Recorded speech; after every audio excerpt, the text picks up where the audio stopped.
Hello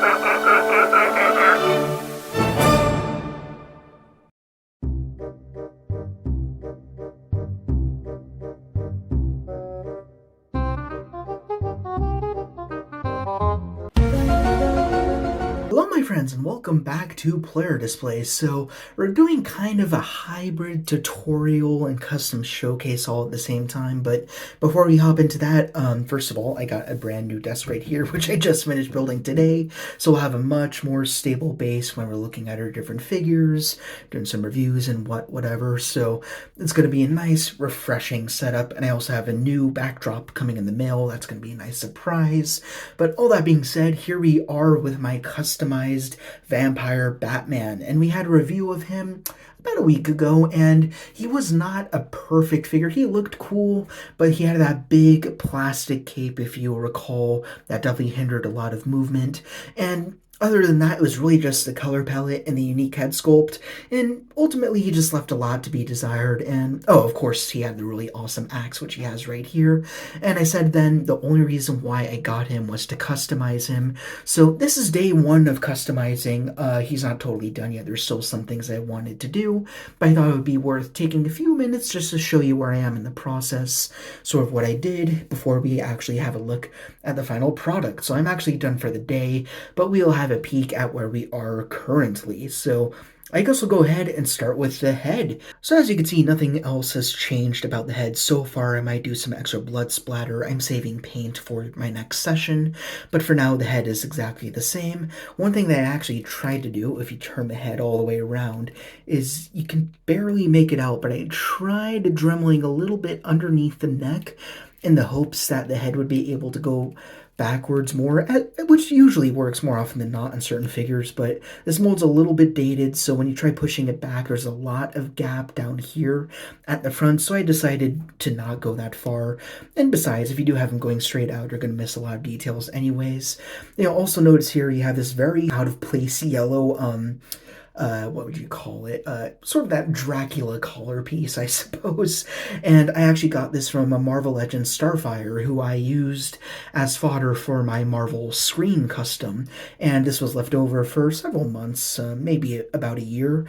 So I pretty much just glued that down around the back, and then I'm going to probably just paint that black so it looks like it's part of the cowl almost.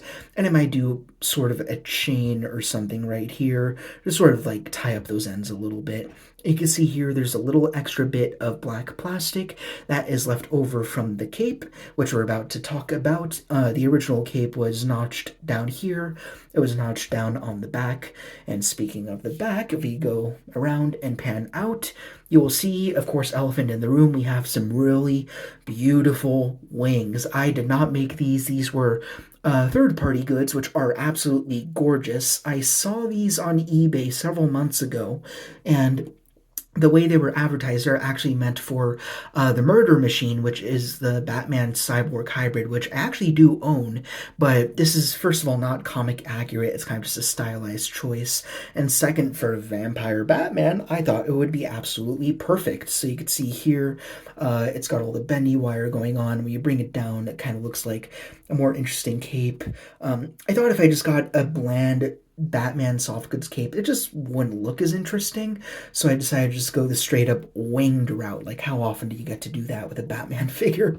By the way, link for the wings will be in the description. I've purchased from that seller before, and they do a very good job, so I highly recommend going there, getting some nice wired capes or cloaks or lab coats, whatever you like. They're a very good source. And also, another thing that I learned about this particular Batman vampire figure, or character rather, is the reason why I couldn't find anything online about him is because he is pretty much an artistic depiction full through and through. So this is kind of a Todd McFarlane original. Apparently in the comics, Batman did not become a vampire, so this default figure as he was before I modified him, it was all an original design. So that, in my mind, is what allowed me to have total creative credence when approaching this figure. So that brings us to all my decisions going from the head and down. So on the arms, we don't have anything yet. I'm thinking maybe I'll do like some little pockets. Maybe I'll have like some little knives coming out there. The way I'm thinking about it, he's like a He's like a Batman gone rogue who's acquired the vampire power to destroy Superman or something like that. And then, of course, throughout, I'm going to do some weathering, do like some ash, some dust, and of course, a whole lot of blood. Definitely across that Bat logo. I think that'll look really nice. I'm also going to try and create sort of a bandolier holster so he can sling that big old axe on his back. And that is so that we can have more of a silhouette. And speaking of the silhouette, that brings us down to these really cool bendy chain stakes or whatever that we have here. So these chains are pretty easy to get. I think I got them out of Marshall's or Michael's. I don't remember what the difference is, but they're really big rolls of chains that are pretty easy to get, and they can satisfy you for a number of projects. I still have two big spools of them that are really nice. And basically what you do is you sort of weave wire through them and they can make them posable. So that's very good for Ghost Rider. I also did that for Lobo at one point. So in this case, I wired up these chains with a really cool looking red wire to sort of give it more of an ethereal feel. Like it's a vampire, so he's got like telepathy and all that crazy comic nonsense. And at the end, I actually cut up that weapon that came from, I believe, the DC Essentials Black Manta, which I no longer have. I used that in order to create a saw custom, believe it or not, would you imagine? But I cut up that weapon to create these two stake sort of appendages on the end. And then I also drilled in some holes so the wire and the chain would attach to it. So it's almost like he can be kind of gesturing for the wire to go out towards someone. So that really helps to add to the silhouette, I think, to sort of balance out the wings that we have off to the side. Like if you're going to have something really big on the top, you should hopefully want to have something on the bottom to sort of create kind of that consistency going down. Moving on, I actually replaced the belt completely. So if we zoom in a little bit, this belt is actually from the Marvel Legends Hand Ninja, and it wasn't even a belt. It kind of went around the shoulder like Chewbacca's bandolier, kind of, and it had the sheath for a sword. So I cut that off and I looped this around to give him more of that gothic feel, as opposed to the more classic pouches. And as nice as they looked, I just felt like they weren't a good fit for this figure. But in this case, you get a really nice metal belt, and then you get a really nice metal hitch over here, and then you also have two shurikens, which I suppose kind of adds to that idea of a vampire who kills vampires. So I really like that idea. As for this red cod piece, which also really stands out along with that yellow collar piece up there, that came from a Star Wars Black series. Curicanos. Again, they flipped up the names. That's a whole other story. But basically, it's the codpiece from the Rebel Guard. I mean, the Royal Guard from the Empire. So I cut that off a long time ago for a different project. I glued it right on. I'm probably going to paint that like a dark silver just to give them a little bit more to that, Batman underwear that we always get. And then the last thing I did thus far is down here. I had two McFarlane Lobos at one time. Don't ask me why. I wouldn't be able to tell you. But basically, at the end of that, of course, I gave him the custom chains as we do over here, kind of the same treatment, but that was all silver. I didn't have the red there. I used a silver wire. But basically, that left me with these two chunky, solid plastic chains that kind of bound around Lobo's wrists. And basically, what I did is I cut off the big old hooks, and then I just literally slotted them right onto Batman's ankles. You could see they're still removable like so I could take them off if I wanted to. And then when you look down here, I use wire cutters to trim them in a way so it almost adds to that storytelling aspect. You could think that this Batman was chained up somewhere deep in a dark cave and then he broke free. So that's kind of another thing that I like. You have these dark, bulky chains on his calves, and then up here you have more modern looking, fresh, clean, ethereal red chains up here, almost like he added them later on. So I really like that contrast personally. And yeah, so far that is pretty much all I have. So I'm going to continue adding to him. Hopefully I'll get some more ideas. Again, we're going to do a lot more paint work, especially for the cod piece and the collar piece. Create that holster or sheath or whatever for the axe on the back, and just give me an idea of how that would look. It would sort of like sheathe back right that way, and then that would also add a lot to the profile, I think. By the way, I'm going to be doing that with leather, just some cut up cheap wallets. That's pretty much how I source my leather. Again, it's good to have a fodder box, not just for spare pieces, but also for cloth, for leather. It's just nice to have different types of fabrics whenever you need them, because you never know what they're going to go into in the future. But yeah, I'm really liking these wings. I'm really liking the silhouette that this guy has. Yeah, so I'm going to keep thinking about what else to do with him. This actually took a lot longer than you would expect. It took me a good night. So I'm going to call it for now. But the next time we continue here, I am probably going to be done. And then I'll kind of review over the additional steps I put into this guy. And then we'll see who we have. So see you next time around. And here we are, about 2 months since I recorded that last video. I don't know what happened. I recorded that, then I guess I got sidetracked by some other reviews I wanted to do. I guess I got a pile of loot from BBTS, and then, I don't know, I kind of just had that part of the video kind of just on the back burner, kind of just hanging out. And during that time, I did finish this guy. I've had him for about a month already complete, but anyways, all that being said, I did better than Todd McFarlane. Like, I'm going to be objective here. This is what an exclusive or a gold label should look like. Not just reuse with a new head. It should be a whole new interpretation. Especially since, as I mentioned it like 2 months ago, that since this is a totally unique interpretation of Batman that's never been seen in the comics anyways, Todd had full license and creative liberty to do whatever he wanted, and in this case, he didn't do that much. He kind of just changed the colors and then whopped on a new head sculpt and weapon, and that was kind of boring. But as I mentioned in that very first review that I did, I got him strictly because I wanted to pimp him out, and you know what? I think I did that pretty damn well, so let's go ahead and have a look. So this is pretty much going to evolve into a full-on review of a custom. Now we can see the differences. So here's the head sculpt. Obviously, I've added some more blood. And I did repaint the eyes. I wouldn't say that they're better or worse than they were before. It's just something I felt like I wanted to do. They felt a little bit off before, but now I feel like they're a little bit more narrow in the center, staring straight ahead a little bit more nicely, so I prefer that a lot more. I also, as I showed you previously, added that collar in the back here. I finally painted that up so it's no longer that stark yellow that totally broke the design, so we have a little bit of that Count Dracula kind of emulating from this figure. There's a little bit of yellow right there. I can go ahead and fix that anytime. That's a good thing about customs. You can always go back and add changes or move things, whatever you want. It's yours. It's your creation, right?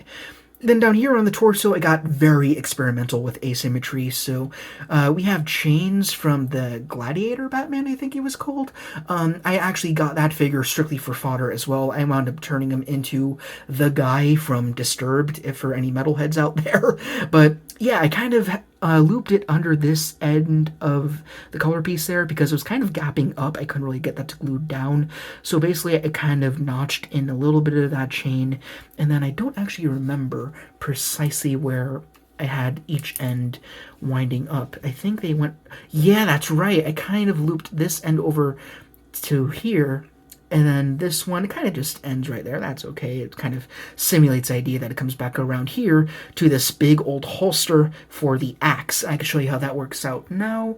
So I made this out of leather from a wallet. Like, I don't know how I came across so many spare wallets, but they're very good for chopping up and using to fabricate like gun holsters, scabbards, stuff like that. I kind of just made a little leather taquito, I suppose. Then you just go ahead, grab that axe, you gotta twist it a little bit, then it comes out, and there you are.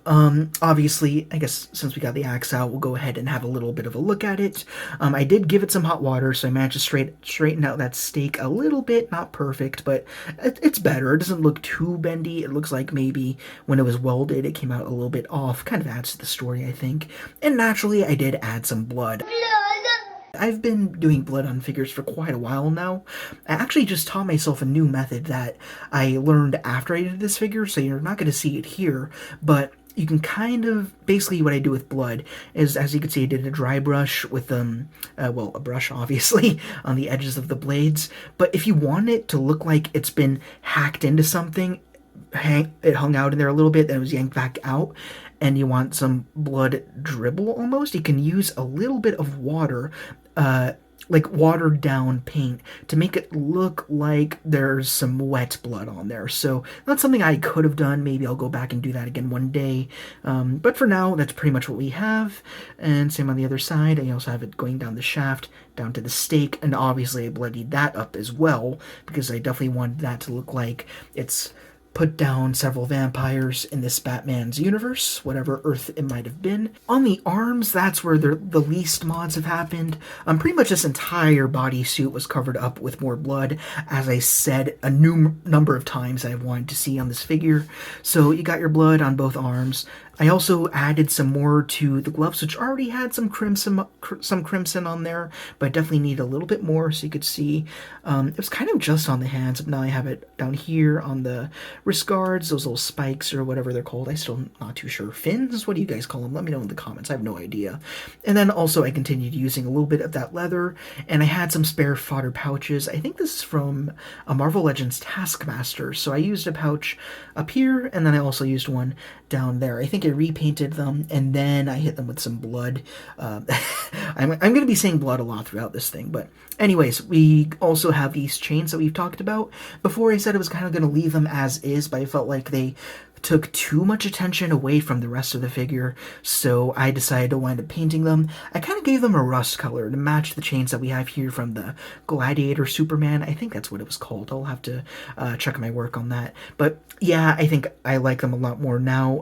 Now that I'm looking at them, did I not add blood to the blades down here? Oh, that's a shame, but it still looks cool. I'll probably still leave it that way anyhow, but yeah, everything is still posable, as you can see. You can do it any which way you want. Again, vampires are telekinetic at times, so I think that's a very fun little detail. And also, I felt like this was moving around a little bit too much, so I actually, once more, used the leather, kind of created a little bit of a clip, told everything to be a little bit more secure. Like you can see right there, things are a tad unpainted. You can make out some of the red and silver. That was the base for that little rig that I created. Going back to the crotch, again, we have the belt that we used from the Marvel Legends Hand Ninja. I added that pouch, as I mentioned. I bloodied up the shurikens a little bit, so it looks like that those are thrown at a few folks. And also for the cod piece, I used the Royal Guard part. I think I mentioned that before. But I also painted that over with silver, a little bit of rust, then some blood. I say if you're doing 3 layers of paint on piece for a custom that doesn't cosmetically match everything else that's going on, I think you've done a good job. The more layers you add, the more distinct your figure is going to look. On the legs, again, more blood, and also a little bit more of that Superman chain off to the hip. I just thought that was kind of cool to continue that asymmetry.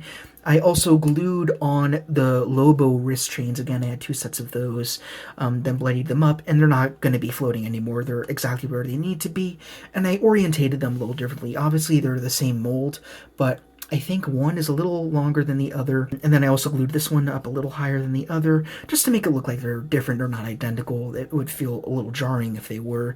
And then as for the boots, boots are bloody boots, I say it again. And then lastly, obviously, I should have mentioned this a little bit earlier in this review, but we have the wings once more, and they still look really cool. They've held up as I did all the painting. And speaking of painting, I also hit these up with some red as well. As for the paints I use, everything I do is acrylic.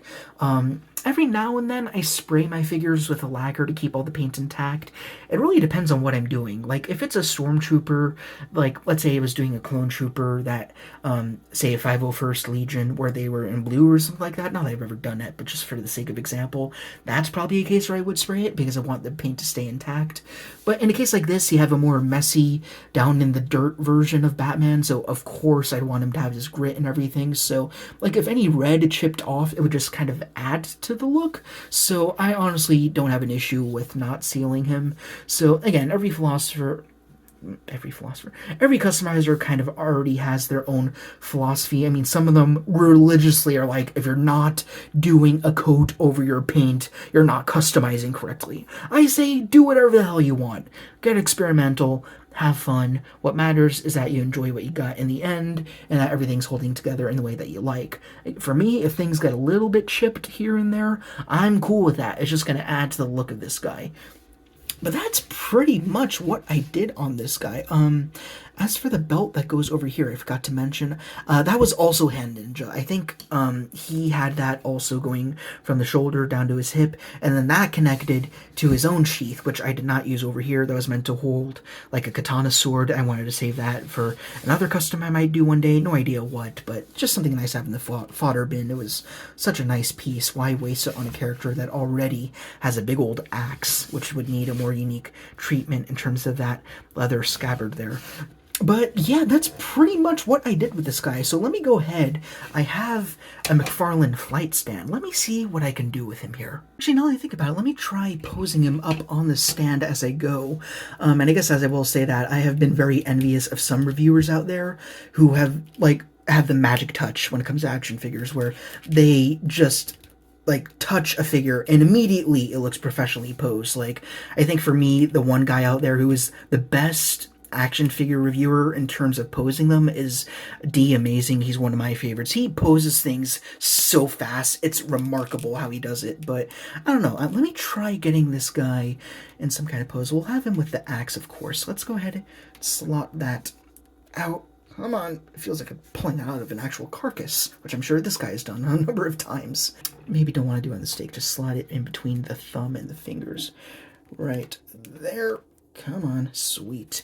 I kind of had this guy literally on my Wi-Fi router, just standing there. Not even on, like, a suspension stand, like, literally just on the usual DC stands. You know how I feel about those. But anyways, let's see if we can get him kind of flying forward. Unfortunately, one thing I was not able to do was get the neck articulation to improve. I tried. I looked into there, see if anything could be drummeled out.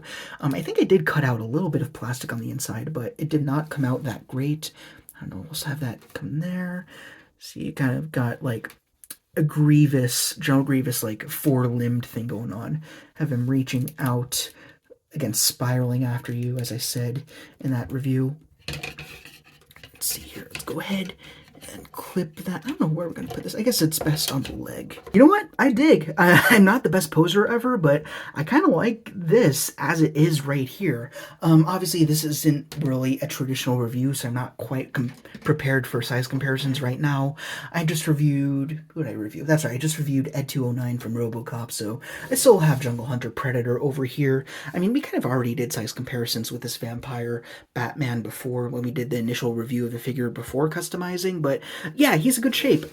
This would be a cool fight to see. I'd love to see that, but that pretty much concludes this. Not a whole lot else to say. I already kind of covered everything that I wanted to do with this guy in that initial video, which you pretty much just saw, so no difference to you, but yeah, I love this guy a lot more. So pretty much the lesson here is Gold Label.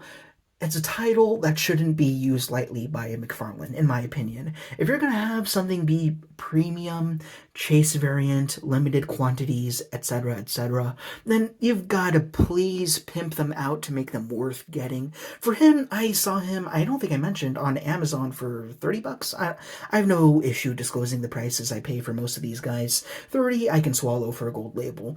But again, I only got him simply because I saw the head sculpt, and I knew that would inform the rest of what would be a much more interesting custom. Before that, he was kind of plain. Like, take away the head, it was kind of just, again, it was the Hush Batman body, just the kind of really cool rust red, which was my second favorite part of this figure. Then you had the solid cape, which is obviously no longer in the picture, and then the really cool axe, but I mean, I don't think that was enough to justify it as an in-store exclusive, you know? Like, I just feel like they could do a better job with that. McFarlane's a good line, don't get me wrong, and I'm still getting my feet wet in the line, especially for DC Multiverse and Doom more particularly. But still, like, as the line continues on, it's going to be an interesting case study. Because as a collector, I started collecting when I was maybe 12, and I was mainly in Marvel Legends, Star Wars The Black Series, and NECA. And I've been seeing those guys go for 10 years, and then they have been vastly improving in terms of presentation, paint apps, articulation, all that. I mean, especially if we look at Jungle Hunter over here. Remember the first Predators we got? They were cool at the time, but now they do not hold up at all. I mean, this is the more ultimate version, so he has the double joints everywhere, more premium paint, more accessories, and all of that.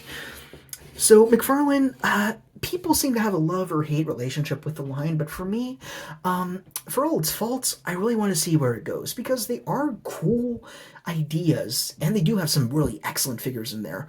I just feel like they shouldn't be throwing around those premium titles just to any old figure, you know? They gotta justify it to make us want to go out and get them. Kind of like when you had those gold label or even I think platinum label proof chase variants where it was no paint at all. It was just the figure with the mold, which I guess would be good if people wanted to custom paint their own figure, but that's such a niche audience, you know? So I don't know. What do you guys think? Let me know in the comments. What do you think is the line between what should be a standard release figure and what should be a limited one, being gold or platinum, chase, whatever the hell. Anyways, I got this figure because I wanted to customize it, and personally, I think I succeeded. I'm really happy with this guy. I don't think there's anything else that I really want to do too seriously. We can go ahead and zoom in a little bit, make out the details a little bit better. I know the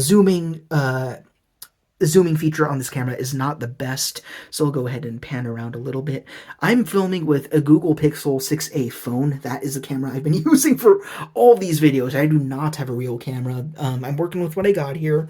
I live in an apartment, folks. Cut me some slack. That's pretty much what I got. Before I let you go, very quickly, we are at 96 subscribers. That's nuts, I know. I know I already updated you in the Ewok video for Wicked and all that, but I will say one more time before we do hit that mark that once we hit 100 subscribers, we will be doing a question and answer, a Q&A. So when that does happen, the editor will give you a video, then you can go in the comments of that video or this video if you like. Everything gets read, by the way. You will not go ignored, I promise you. And then we will prepare a video, probably in the form of a podcast, about a week after the announcement, I'd say. So if you're not a subscriber yet, then please, as per usual, be sure to like, comment, and subscribe. That way you can stick around for that Q&A, throw in your 2 cents, and see more customs like this, and also just check out some other reviews. So thank you guys so much for watching. This is a lot of fun. I'm so glad I finally squeezed this guy out for you guys to see. I apologize if anyone's been waiting on this one. I did promise him a while ago. He was kind of in that pile of figures that have kind of been on standby waiting to be reviewed, so now I'm glad we can go ahead and check him right off. Or is it check? This way, let me think. No, it's this way. It's harder to do with your hands as opposed to a pen. There he is. Really cool. Love him a lot. Now, McFarlane, pick up the slack. Think things over. Thank you guys very much. Rock on, and I will see you all later. Actually, I implore you, go ahead and see the original videos I did in January. They were very clunky and dry. I'm hoping they've improved since then. And even if you just say there's something that could be improved in these videos overall, that's also up for grabs in the Q&A. It's open season. Ask anything that you want.